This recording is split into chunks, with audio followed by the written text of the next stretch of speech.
నాడు యూనివర్సిటీ మంచి భవిష్యత్తు కోసం తెలుగు విద్యార్థులు ఇష్టపడే యూనివర్సిటీ. ఒక్కసారిగా ఆమని గారు 90s మీరు ఒక వెలుగు వెలిగిన ఆ ఆమని గారే ఎగ్జాక్ట్గా ఇక్కడ ఉన్నారు. టైం గడిచింది అంతేగాని ఆమని గారు అలాగే ఉన్నారా అని అనిపిస్తోంది. డెఫినెట్లీ నేను బ్రహ్మాండం సినిమా గురించి మాట్లాడదాం అనుకున్నాను, కానీ బ్రహ్మాండమైన మీ బ్యూటీ సీక్రెట్ ఏంటో తెలుసుకోవాలనుకుంటున్నాను ఇవాళ. Thank you. First of all ఏం లేదు, అంటే జనరల్లీ ఆర్టిస్ట్ అంటే కొంచెం మెయింటైన్ చేస్తారు అందరూ, అలాగే నేను కూడా కొంచెం మంచిగా నేను ఎక్కువ వెజ్ తీసుకుంటాను, నాన్ వెజ్ తీసుకుని. ఈ మధ్యన కొంచెం స్వీట్స్ కూడా మానేశాను. స్వీట్స్ కూడా మానేశారు. హెల్త్ మంచిదే కదా హెల్త్కి అనేసి అలా మానేసాను. ఒకవేళ అలా గ్లో వచ్చింది అంటే బీభత్సంగా డైటింగ్ చేస్తున్నారు అనేది అర్థం అవుతుంది. అది కూడా ఏంటి న్యాచురల్ హైలైటర్ లాగా అసలు బుగ్గల దగ్గర, ముక్కు దగ్గర, చిన్ దగ్గర మెరిసిపోతోంది. ఒక పాలరాయి బొమ్మ మెరిసినట్లు మెరుస్తున్నారు. Thank you. మీరు అలా చెప్తుంటే వాళ్ళే థ్యాంక్ యూ. ఏం లేదు, అంటే ఈ మధ్యన కొంచెం బిజీ కూడా ఉన్నాము. సో ఆ ఎనర్జెటిక్ కూడా మాకు ఫేస్ సాటిస్ఫాక్షన్ అలా ఉంది అనుకుంటా. ఆ హ్యాపీనెస్ అయితే స్పష్టంగా ఫేస్ లో గ్లో రూపంలో తెలుస్తుంది. అంతేగాని బ్యూటీ సీక్రెట్ చెప్పట్లేదు, చూసారా? ఏం లేదు, ఉంటాయి కదా మీకంటే బ్యూటీ ఏం లేదులేండి. మీరు న్యాచురల్గానే ఉన్నారు. అంటే మేము సినిమాలో ఫ్రూట్స్ తింటుంటాం, కొంచెం అవి ఏదో తింటుంటాం కదా ఫ్రూట్స్. ఒక పూట తింటారు, ఒక పూట ఫ్రూట్ అయితే. అవును, ఇది మా సీక్రెట్ అమ్మయ్య. ఇప్పుడు నాకు హాయిగా ఉంది. ఇప్పుడు అర్జెంట్ గా అది మనం ఇంప్లిమెంట్ చేసేయాలన్న ఒక ఫీలింగ్. అయితే ఈవినింగ్ నేను ఇంకా నైట్ ఫ్రూటే తీసుకుంటాను, రైస్ అలాంటివి. ఓన్లీ ఆఫ్టర్నూన్ మాత్రమే ఫుల్ మీల్ తీసుకుంటా. సో ఇంకా నైట్ అయితే ఫ్రూట్స్. మీకు కాఫీ చాలా ఇష్టం అని విన్నా. చాలా. అది కూడా మానేశారా? అది కూడా ఈ మధ్యన మానేశాను. ఈశ్వరా. నాకు ఫుడ్ అంటేనే మామూలుగా బిర్యానీ అలాంటి ఇష్టం. అందరూ కాఫీ అంటే నా ఫేవరెట్. సో అది దానికి కూడా ఒకటి చెప్తా. అందుకంటే నాకు కాఫీ చిన్న స్టోరీ అది. నాకు కాఫీ చిన్నప్పటి నుంచి చాలా ఇష్టం. మేము బేసికలీ బెంగళూరు కదా, అక్కడ చలికి మార్నింగ్ మా కాఫీ తాగుతూ ఇంకా అసలు మార్నింగ్ పని చేయదు, అలా ఉంటుంది. అది అలవాటు అయింది కూడా. హీరోయిన్ స్టార్ట్ అయినప్పుడు అందరూ అన్నారు కాఫీ తాగకూడదు, హీరోయిన్ అంటే నల్లగా అయిపోతారు, కాఫీ తాగితే బ్లాక్ అయిపోతారు, కలర్ తగ్గిపోతుంది, గ్లామర్, ఇలా చెప్తూ ఉంటారు. ఇప్పుడు కూడా చాలామంది చెప్తూ ఉంటారు, వింటుంటాను. సో నేను ఆ ఒక భయంతో ఏం చేశాను, కాఫీ మానేసా. హీరోయిన్ అవ్వాలి ఎందుకు అని టోటల్ కాఫీ మానేశాను. అది సాక్రిఫైస్ చేశాను. నేను హీరోయిన్గా ఉన్నాను. ఒకరోజు నేను సౌందర్య వేరే షూట్ అంటే విజయవాడ వెళ్తున్నాం. హైదరాబాద్ విజయవాడ. ఊరు విజయవాడనా? Okay fine. అక్కడికి వెళ్తున్నప్పుడు ఎయిర్పోర్ట్లో కూర్చోంటే ఇంకా బోర్డింగ్ పాస్ అనేది తీసుకుని కూర్చోంటే అక్కడ కాఫీ షాప్ ఉంది. సౌందర్య చెప్పింది, ఆమెని కాఫీ తాగుతామా అని. నేను కాఫీ తాగుతానంటేనేంటి, హీరోయిన్ కదా, మనకి కాఫీ తాగకూడదు కదా. తన మంచి కలర్ ఉంటుంది, మీ కలర్ ఉంటుంది, మంచి కలర్ కాంప్లెక్షన్, నేను అంత మెయింటైన్ చేస్తుంది కదా అని అనుకున్నా. నేను కాఫీ తాగుతానంటే, కాఫీ తాగుతావా నువ్వు అన్నా. అంటే నాకు కాఫీ అంటే చాలా ఇష్టం, నాకు కూడా చాలా ఇష్టం అన్నాను. అంటే అప్పుడు అనుకున్నా చాలా తప్పు, రాంగ్ డిసిషన్. ఎందుకంటే ఆ అమ్మాయి అంత కలర్ ఉంది, కాఫీ తాగుతుంది కదా, ఏం కాలేదు కదా అమ్మ, నేను ఎందుకు తాగకూడదు. మళ్ళీ అప్పటి నుంచి స్టార్ట్ చేశాను నేను. సో మళ్ళీ సౌందర్యం చేసి మళ్ళీ తాగడం స్టార్ట్ చేశాను కాఫీ. సో ఇప్పటిదాకా ఆపలేదు. ఇప్పుడు ఈ మధ్యన కొంచెం మార్నింగ్ కాఫీ తాగడం మానేసి, ఎందుకంటే ఎంటీ స్టమక్లా తాగకూడదని ఒక డాక్టర్ సజెస్ట్ చేశారు. కరెక్ట్, అది ఫాలో అవుతున్నాను. ఈవినింగ్స్లో ఎప్పుడైనా అలా కొంచెం, అది కూడా ఒక 2 సిప్. చూశాను ఇప్పుడే మా ఆఫీస్కి వచ్చినప్పుడు కాఫీ ఇచ్చారు. ఇంత లెక్క పెట్టుకొని అది ఎంత ఎంఎల్ ఉందా ఆ కాఫీ అని అనుకోవచ్చు అనమాట. బట్ మొత్తానికి చాలా బ్యూటిఫుల్గా ఉన్నారు. ఇదే బ్యూటిఫుల్ నోట్తో మీ ఫిలిం బ్రహ్మాండం రిలీజ్ అవుతుంది కాబట్టి బ్రహ్మాండం సినిమా గురించి అండ్ కొంత మీ పర్సనల్ స్పేస్ గురించి మాట్లాడుకుందాం. సో మీ రీసెంట్ ఫిలిం బ్రహ్మాండ టీజర్ చూసాము, చాలా ఇంటెన్స్గా ఉంది. మీ రోల్ కానీ, స్క్రిప్ట్ కానీ, స్టోరీ వర్క్ కానీ అర్థమవుతుంది. డివోషనల్ సినిమాలు ఉంటాయి, థ్రిల్లింగ్ మూవీస్ ఉంటాయి. డివోషనల్ థ్రిల్లర్గా రాబోతున్న ఈ బ్రహ్మాండ సినిమా గురించి ఏం చెప్తారు? ఎగ్జాక్ట్లీ ఇది డివోషనల్ థ్రిల్లరే. అది ప్రొడ్యూసర్ ప్రొడ్యూసర్ వచ్చి దాసరి మమత, దాసి సురేష్ వాళ్ళ బ్యానర్పై ఈ సినిమా నిర్మిస్తున్నారు. సో రాంబాబు గారని డైరెక్టరు. చాలా ఆయన చూడడానికి కొంచెం సాఫ్ట్గా ఉన్న సినిమా మాత్రం చాలా బ్రహ్మాండంగా చేశారు. ఇది నేను అంత అనుకోలేదు, అంటే యాక్ట్ చేసేటప్పుడు మనకు అంత అనిపించదు. సో టీజర్ రిలీజ్ అయినప్పుడు నేను చాలా భయపడ్డాను అసలు టీజర్ చూసి. నిజంగా చాలా బాగా చేశారు. ఇందులో చాలా విభిన్నమైన పాత్రలు ఉంటాయి. సో దీనిలో ఒక ప్రత్యేకమైన క్యారెక్టర్ వచ్చి కుమరమ్మని చేసి ఉంటారు. చాలా నా మరిది క్యారెక్టర్ ఆయన చాలా చాలా బాగా చేశారు. ఒక లేడీ గెటప్ వేసుకుని తను దీంట్లో అంటే సో కుమరక క్యారెక్టర్ అయితే చాలా ఎక్స్ట్రాడినరీగా ఉంటుంది. ఇందులో చాలా సస్పెన్స్ ఉంటుంది. నేను వచ్చి తన మరిది, నాకు మరిది క్యారెక్టర్ తను. సో నాది ఒక ఇన్నోసెంట్ ఇంట్లో ఒక విలేజ్లో ఒక ఇన్నోసెంట్ వైఫ్ క్యారెక్టర్ నాది. సో చాలా క్యారెక్టర్స్ అలా డిఫరెంట్ క్యారెక్టర్స్. సో టోటల్ కథ అయితే ఇది devotional thrilling character. Hero heroine వాళ్ళు కూడా అందరూ ఈ స్టోరీకు మొత్తం సంబంధించిన క్యారెక్టర్సే. ఏది ఒక సపరేట్ క్యారెక్టర్స్ ఏంటి, స్టోరీ మెయిన్ దీంట్లో స్టోరీ ఇందులో. So story, screen play, direction అంతా రాంబాబు గారే. మీరు హీరోయిన్గా చేశారు, ఎన్నో ప్రాజెక్ట్స్ చేశారు, గ్లామరస్గా చేశారు, ఎమోషనల్ క్యారెక్టర్స్ చేశారు. ఈ పర్టిక్యులర్ స్టేజ్ ఆఫ్ యువర్ కెరియర్లో ఇంత విమెన్ సెంట్రిక్ ఫిలిం మీరు చేయడానికి బ్రహ్మాండ సినిమాలో ఏదైనా ఒక పాయింట్ నన్ను చాలా ఎక్సైట్ చేసింది అంటే ఏం చెప్తారు? నాకు నేను చేసిన సీన్స్లో అయితే ఈ పాయింట్ వల్ల ఈ సినిమా ఒప్పుకున్నా నేను అని అంటే ఇది ఓవరాల్గా అది స్టోరీ బేస్ అయి ఉంటుంది. స్టోరీ బేస్ అయి ఉంటుంది. నా క్యారెక్టర్ అని కాదు, అందరి క్యారెక్టర్స్ బాగుంటుంది, స్టోరీ బేస్ అయి ఉంటుంది. కానీ ఈ స్టోరీ చాలా నచ్చింది నాకు కొంచెం. ఇది ఒగ్గు కళాకారుల బేస్ చేసి చేసినటువంటి కథ. సో ఆ కథ కోసం నేను ఒప్పుకున్నాను. సో కథలో నేనే కాదు, ఆ క్యారెక్టర్ ఎవరు చేసినానే బాగానే ఉంటుంది. సో అలా స్టోరీకి రిలేటెడ్గా ఉంటాయి అన్ని క్యారెక్టర్స్. సో అందుకని ఇట్లా ఏది ప్రత్యేకంగా చెప్పడానికి ఏమీ లేదు.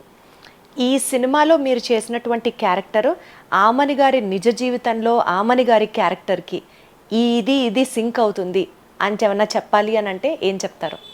అంటే మీరు చాలా స్పిరిచువల్లా, డివోషనల్లా? నేను స్పిరిచువల్ ఎక్కువ, అంటే డివోషనల్. నాకు చాలా భక్తి ఎక్కువ, దేవుడు అంటే నమ్మకం ఎక్కువ నాకు. అంటే పూజలు పునస్కారాలు ఇంట్లో ఉంటే చేస్తూ ఉంటాను, అది పక్కన పెడితే నాకు నమ్మకం ఎక్కువ. అంటే ఈ మంత్రాలు, మాయలు ఇవన్నీ అలాంటివన్నీ లేదు. దేవుడు అంటే ఒక స్పిరిట్ ఉంది, మనకు మించి ఒక స్పిరిట్ ఉంది అని ఒక నమ్ముతాను. సో ఆ ఒక్క శక్తి మమ్మల్ని నడిపిస్తుంది అనేది ఒక నమ్మకం నాకు. సో ఈ సినిమాలో కూడా మీరు దేవుడిని నమ్మే క్యారెక్టరేనా? దేవుడిని నమ్మే క్యారెక్టరే. మీ క్యారెక్టర్ గురించి చెప్పండి బ్రహ్మాండాలో. అది చెప్పాను కదా, ఈ సినిమాలో నా పేరు వచ్చి ఎల్లమ్మ. ఒగ్గు కళాకారుల బేస్ చేసిన స్టోరీ ఇది. సో మా ఫ్యామిలీ ఒగ్గు కళాకారుల ఫ్యామిలీ ఇది. యాదవ కులం అంటారు కదా, అలా ఆ బేస్ చేసిన క్యారెక్టర్స్ అని ఈ సినిమాలో మా క్యారెక్టర్స్ అన్ని. సో దీంట్లో జయరామ్ గారు నా హస్బెండ్ క్యారెక్టర్ చేస్తుంటారు. అదే ఒగ్గు కళాకారులు చేస్తూ ఉండే ఫ్యామిలీ మాది. స్టేజ్ మీద ప్లే చేస్తారు కదా, అలాంటి ఫ్యామిలీ దీంట్లో. సో దీంట్లో కుమరక్క వచ్చి నా మరిది క్యారెక్టరు. సో తనుకు మా హస్బెండ్కు నాకు ఒక రిలేటెడ్ ఉంటుంది, అంటే స్టోరీ బేస్ అయ్యి. తను ఏదో అనుకుని తను అలా అన్న ఏంటంటే మరిది అన్ని అని నమ్మకంతో అలా మొత్తం తన మీద బేస్ అయ్యి అలా వెళ్తూ ఉంటాం మా ఫ్యామిలీ. ఇది మొత్తం చెప్తే మీకు అర్థమైపోతుంది. సో అంత ఒక వాళ్ళ రిలేషన్షిప్, అంటే అన్న తమ్ముళ్ళ రిలేషన్షిప్ అంత చాలా గట్టిగా ఉంటుంది. సో మేము కూడా అలా ఒక జాయింట్ ఫ్యామిలీ లాగా అంత బాగుంటాము. సో దీన్ని బేస్ చేసి లాస్ట్ క్లైమాక్స్లో ఏం జరుగుతున్నది కదా. సూపర్. సో మీ లైఫ్లో కూడా ఏదన్నా ఒక సూపర్ న్యాచురల్ ఫోర్స్, ఒక స్పిరిట్, మీరు అన్నట్లుగా ఒక హయ్యర్ లెవెల్లో ఒక స్పిరిట్, ఈ పని ఇలా నా జీవితంలో జరగడానికి కారణం ఉంది, ఒక పర్పస్ ఉంది అని మీరు నమ్మిన సందర్భం ఏదన్నా ఉందా మీ లైఫ్లో? ఇప్పుడు అంటూ ఉంటారు కదా, అన్ని ఏం జరిగినా అది మన మంచి కోసమే, మనం యాక్సెప్ట్ చేయాలి అని అంటూ ఉంటారు. మీరు ఎటు ఒక డివోషనల్ పర్సన్ కాబట్టి, ఒక సూపర్ న్యాచురల్ ఎనర్జీ ఉంది అని మీరు నమ్ముతారు కాబట్టి, మీ లైఫ్లో ఏదన్నా జరిగిన సందర్భంలో ఆ మినిట్కి మీకు అది నచ్చకపోయినా లేదు, ఇది కష్టంగా అనిపించినా సరే ఒక పర్పస్ కోసం ఇలా జరిగింది, దేవుడు ఇలా చేశాడు అలా ఒకటి కాదు, చాలా జరిగింది నాకు. చెప్పాలంటే అంటే ఇప్పుడు నేను హీరోయిన్గా రావడమే అనుకోండి, నేను హీరోయిన్గా రావాలని అనుకున్నాను. నేను హీరోయినే అవ్వాలి, వేరే ఏం అవ్వకూడదని నాకు పట్టుదల. చాలా మంది నాకు సిస్టర్ క్యారెక్టర్ చేస్తారా, ఫ్రెండ్ క్యారెక్టర్ చేస్తారా, చాలా అంటే ఫ్రెండ్ అంటే ఎంటైర్ సినిమా ఉంటారా మీరు, ఇలా అంతా చెప్తే నేను చేయలేదు అప్పుడు. కానీ ఒకసారి అనిపించేది, అయ్యో చేస్తే బాగుండే, అది కూడా పోయిందేమో అని అనిపించేది, కానీ చేసేదని కాదు. కానీ అది చేయకపోవడం మంచిదే అయింది. అలా కొన్ని ఆ తర్వాత అనిపించి, అబ్బో నేను ఒప్పుకొని ఉంటే నేను హీరోయిన్ అయ్యేదాన్ని కాదేమో కదా, నేను అంటే ఒక మెంటల్గా నేను ప్రిపేర్ అయ్యాను, నేను హీరోయిన్ ఇంటికి వెళ్ళిపోవాలని. అలా అయిన తర్వాత కొన్ని మూవీస్ నాకు హీరోయిన్గా మిస్ అయ్యింది కూడా ఉంది. అలా అన్నప్పుడు ఆ సినిమా ఫ్లాప్ అయ్యాయి. ఫ్లాప్ అయిన సినిమాలు మేము ఉంటే ఏముంటుంది, మనకు మళ్ళీ ఫర్దర్గా మూవీస్ రాదు. అంటే అయ్యో అంత పెద్ద ప్యానర్లో మాకు సినిమా పోయింది కదా అని ఏడ్చిన రోజులు ఉంది. మళ్ళీ ఆ సినిమా ఫ్లాప్ అయ్యి అంతకంటే బెస్ట్ మూవీ వచ్చిన రోజులు కూడా ఉన్నాయి. అప్పుడు నేను అనుకున్నా, ఓకే మంచిదే ఇది మంచిదే జరిగింది, సినిమా పోవడం మంచిగానే ఉంది. దేవుడు ఎప్పుడు మీ పట్లే ఉన్నారు రావణి గారు. అవును, నేను ఎక్కువ దేవుడిని నమ్ముతాను, దేవుడితో పోట్లాడతాను. అంటే నాకు నేను అనుకుంది అంటే నేనేం పెద్దగా పెద్ద చాలా ఆశలేమి ఉండదు నాకు, చిన్న చిన్న బుల్లి ఆశలు ఉంటాయి. అంటే ఎలాంటి చిన్న చిన్న ఆశలు ఉంటాయి మీకు? హీరోయిన్ అవ్వ అది చిన్న ఆశ, తెలుసుకోండి. హీరోయిన్ అవ్వాలి అన్నది చిన్న బుజ్జి ఆశ. బుజ్జి ఆశ అంటే నేను వచ్చిన తర్వాత కొంచెం ఉంటుంది కదా, మనం వెళ్ళిన వెంటనే, ఎందుకంటే మనకున్న కలర్ కాంప్లెక్షన్ మనకు దీనికి వెంటనే హీరోయిన్ ఛాన్స్. మీ నాన్నగారు మీకు ఓన్లీ 2 years టైం ఇచ్చారంట కదా, 2 years లో నువ్వు ప్రూవ్ చేసుకొని నువ్వు వెనక్కి వచ్చేసేయాలి, ఇంకా పెళ్లి చేస్తాను, లేదా చదువు ఏదైనా అదర్ చదువుతావా, జాబ్ చేసుకుంటా, ఏదైనా నీ ఆప్షన్ అని చెప్పారు. నాకు అదొక భయం, అంత లోపలే మనం ఫిక్స్ చేసుకోవాలి కదా. దొరకలేదు ఒక రోజు ఇలా దొరకలేదు, ఆడిషన్కి వెళ్తాను, ఏం అవ్వట్లేదు అన్నప్పుడు దేవుడి దగ్గర కూర్చొని పోట్లాడేదాన్ని.